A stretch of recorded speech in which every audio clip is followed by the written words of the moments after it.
இன்று தமிழக வெற்றி கழகத்தில் பல லட்ச இளைஞர்கள் தமிழ்நாட்டில் ஒன்று திரண்டு கூடியிருக்கிறார்கள்.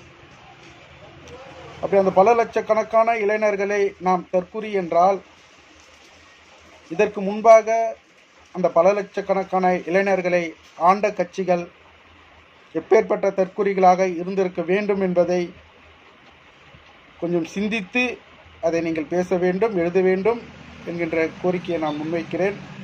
அப்படி சிந்தித்தோமானால் கண்ணாடி முன் நின்று நீங்கள் காரி உமிழ்ந்து கொள்ளக்கூடிய நிலைதான் ஏற்படும். ஏனென்றால் 10 இளைஞர்கள் இருந்தால் இந்த நாட்டையே மாற்றி காட்டுவேன் என்று சுவாமி விவேகானந்தார் அவர்கள் குறிப்பிட்டிருந்தார்.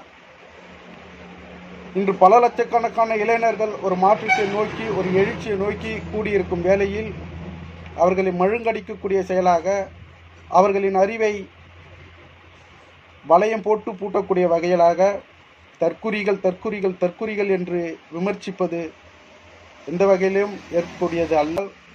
இதனால் வரையிலும் எங்களை ஆண்டுள்ள கட்சிகள் அதிமுக, திமுக போன்ற கட்சிகள் தொடர்ச்சியாக எங்கள் ஆண்டு வந்துள்ளது. அவர்களின் ஆட்சியின் கீழ் பல லட்சக்கணக்கான இளைஞர்களை தற்குறிகளாக மாற்றி நிறுத்தியிருக்கிறீர்களே, இதில் உங்களுக்கு பங்கு இல்லையா